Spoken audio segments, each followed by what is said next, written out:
Namaste, Dandavat Pranam. All glories to Srila Bhakti Rakshak Shridadev Goswami Maharaj Ki Jai. All glories to Srila A.C. Bhaktivedanta Swami Prabhupada Ki Jai. All glories to the Rupanuga Guru Varga Ki Jai. Śrīmad-Bhāgavatam, Canto 1, Creation, Chapter 1. Questions by the Sages. Text 2.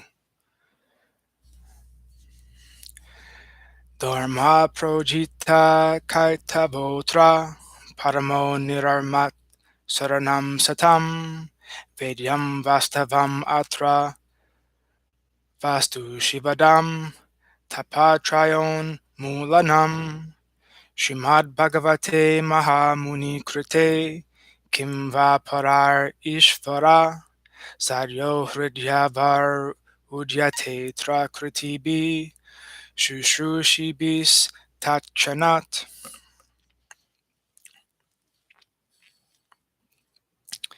Completely rejecting all religious activities which are materially motivated, this Bhagavat Purāna propounds the highest truth, which is understandable by those devotees who are fully pure in heart. The highest truth is reality distinguished from illusion for the welfare of all. Such truth uproots the threefold miseries.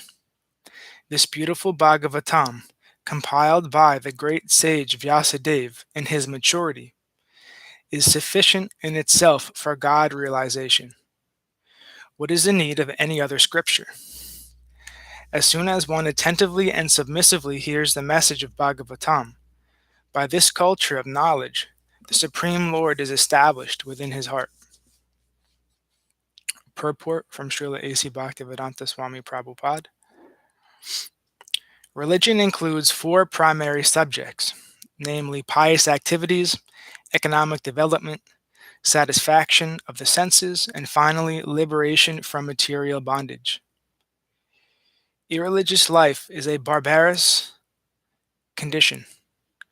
Indeed, human life begins when religion begins.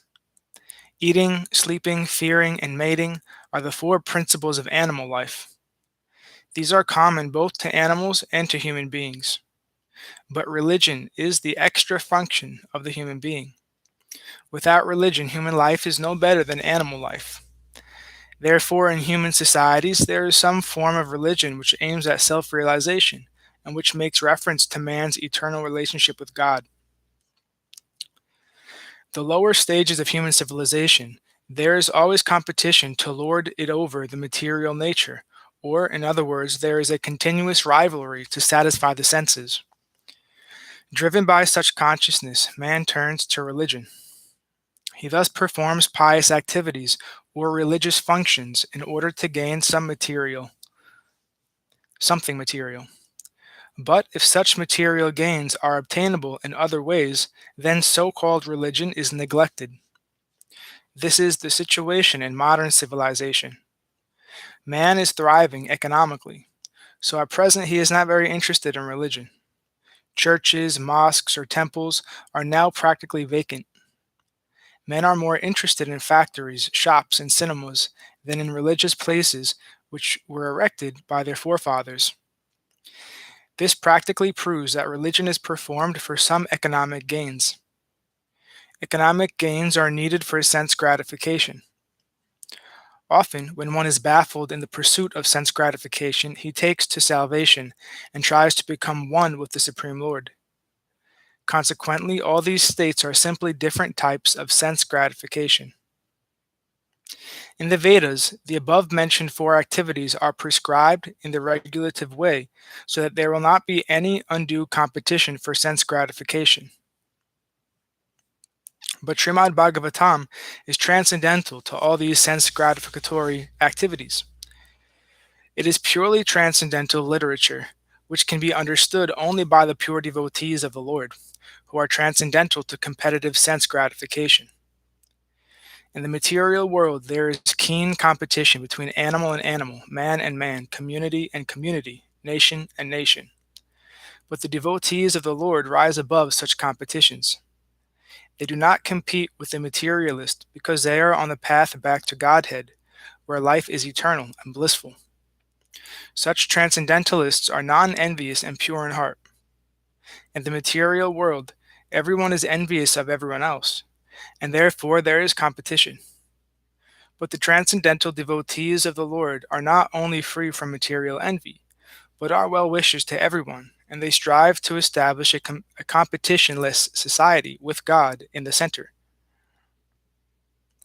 The contemporary socialists' conception of a competitionless society is artificial because in the socialist state there is competition for the post of dictator. From the point of view of the Vedas, or from the point of view of common human activities, sense gratification is the basis of material life. There are three paths mentioned in the Vedas. One involves fruitive activities to gain promotion to better planets. Other involves worshipping different demigods for promotion to the planets of the demigods. And another involves realizing the absolute truth and his impersonal feature and becoming one with him. The impersonal aspect of the absolute truth is not the highest. Above the impersonal feature is the Paramatma feature, and above this is the personal feature of the absolute truth, or Bhagavan. Śrīmad-Bhāgavatam gives information about the absolute truth and his personal feature. It is higher than impersonalist literatures and higher than Gyan Kand division of the Vedas. It is even higher than the Karma Kand division, and even higher than the Upashan Kand division, because it recommends the worship of the Supreme Personality of Godhead, Lord Sri Krishna. In the Karma Kand, there is competition to reach heavenly planets for better sense gratification, and there is similar competition in the Gyan Kand and the Upashan Kand. The Śrīmad-Bhāgavatam is superior to all of these because it aims at the supreme truth, which is the substance or the root of all categories. From Śrīmad-Bhāgavatam, one can come to know the substance as well as the categories. The substance is the absolute truth and the Supreme Lord. The substance is the absolute truth, the Supreme Lord, and all emanations are relative forms of energy.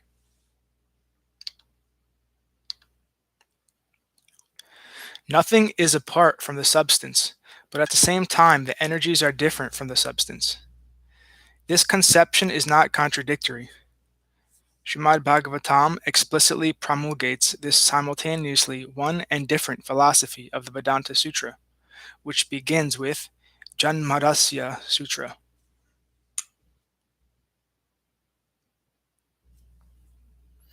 This knowledge that the energy of the Lord is simultaneously one with and different from the Lord is an answer to the mental speculator's attempt to establish the energy as the absolute.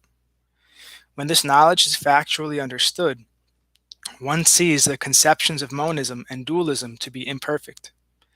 Development of this transcendental consciousness, grounded in the conception of simultaneously one and different, leads one immediately to the stage of freedom from the threefold miseries. The threefold miseries are 1. Those miseries which arise from the mind and body, 2. Those miseries inflicted by other living beings, and 3. Those miseries arising from natural catastrophes over which one has no control. Śrīmad-Bhāgavatam begins with the surrender of the devotee unto the Absolute Person. The devotee is fully aware that he is one with the Absolute, and at the same time in the eternal position of servant to the Absolute. In the material conception, one falsely thinks of himself the Lord of all he surveys, and therefore he is always troubled by the threefold miseries of life. But as soon as one comes to know his real position as transcendental servant, he at once becomes free from all miseries. As long as the living entity is trying to master material nature, there is no possibility of his becoming servant of the Supreme. Service to the Lord is rendered in pure consciousness of one's spiritual identity. By service, one is immediately freed from material encumbrances. Over and above this, Śrīmad-Bhāgavatam is a personal commentation on Vedanta Sutra by Sri Vyasadeva. It was written in the maturity of his spiritual life, through the mercy of Narada. Sri Vyasadeva is the authorized incarnation of Narayan, the personality of Godhead. Therefore, there is no question as to his authority. He is the author of all the study of Śrīmad-Bhāgavatam above all others. In other Puranas, there are different methods set forth by which one can worship the demigods, but in the Bhagavatam, only the Supreme Lord is mentioned. The Supreme Lord is the total body, and the demigods are the different parts of that body. Consequently, by worshiping the Supreme Lord, one does not need to worship the demigods. The Supreme Lord becomes fixed in the heart of the devotee immediately. Lord Chaitanya Mahaprabhu has recommended the Śrīmad-Bhāgavatam as the spotless Purāna and distinguishes it from all other Puranas. The proper method for receiving this transcendental message is to hear it submissively. A challenging attitude cannot help one realize this transcendental message. One particular word is used herein for proper guidance. This word is shushrushu. One must be anxious to hear this transcendental message. The desire to sincerely hear is the first qualification. Less fortunate persons are not at all interested in hearing this Śrīmad-Bhāgavatam. The process is simple, but the application is difficult. Unfortunate people find enough time to hear idle, social, and political conversations, but when invited to attend a meeting of devotees to hear Śrīmad-Bhāgavatam, they suddenly become reluctant. Sometimes professional readers of the Bhagavatam immediately plunge into the confidential topics of the pastimes of the Supreme Lord, which they seemingly interpret as sex literature. Śrīmad-Bhāgavatam is meant to be heard from the beginning. Those who are fit to assimilate this work are mentioned in this shloka. One becomes qualified to hear Śrīmad-Bhāgavatam after many pious deeds.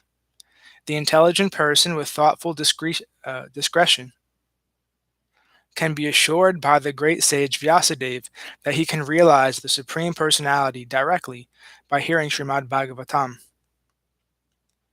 Without undergoing the different stages of realization set forth in the Vedas, one can be lifted immediately to the position of Paramahamsa simply by agreeing to receive this message. Text 3.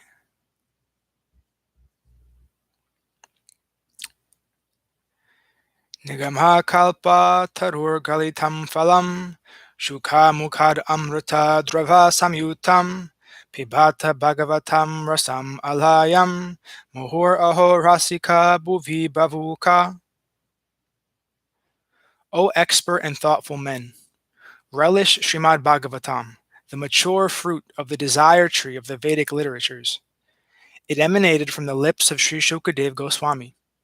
Therefore, this fruit has become even more tasteful, although its nectarian juice was already relishable for all, including liberated souls. Purport from Srila A.C. Bhaktivedanta Swami Prabhupada. In the two previous shlokas, it has been definitely proved that Śrīmad-Bhāgavatam is the sublime literature which surpasses all other Vedic scriptures due to its transcendental qualities. It is transcendental to all mundane activities and mundane knowledge. In this shloka, it is stated that Śrīmad-Bhāgavatam is not only a superior literature, but is the ripened fruit of all Vedic literatures. In other words, it is the cream of all Vedic literature, of all Vedic knowledge. Considering all this, patient and submissive hearing is definitely essential. With great respect and attention, one should receive the message and lessons imparted by the Śrīmad-Bhāgavatam. The Vedas are compared to the desire tree because they contain all things knowable by man. They deal with mundane necessities as well as spiritual realization. The Vedas contain regulative principles of knowledge covering social, political, religious, economic, military, medicinal, chemical, physical, and metaphysical subject matter, and all that may be necessary to keep the body and soul together. Above and beyond all this are specific directions for spiritual realization. Regulative knowledge involves a gradual raising of the living entity to the spiritual platform, and the highest spiritual realization is knowledge that the personality of Godhead is the reservoir of all spiritual tastes or rasas. Every living entity, beginning from Brahma, the firstborn living being within the material world, down to the insignificant ant, desires to relish some sort of taste derived from sense perceptions. These sensual pleasures are technically called rasas. Such rasas are of different varieties. In the revealed scriptures, the following 12 varieties of rasas are enumerated: 1. Raudra, anger; 2. Adbhuta, wonder; 3. Shringara, conjugal love; 4. Hasya, comedy; 5. Vira, chivalry; 6. Daya, mercy; 7. Dasya, servitorship; 8. Sakya, fraternity; 9. Bhayanaka, horror; 10. Bibhatsa, shock; 11. Shanta, neutrality; and 12. Vatsalya, parenthood.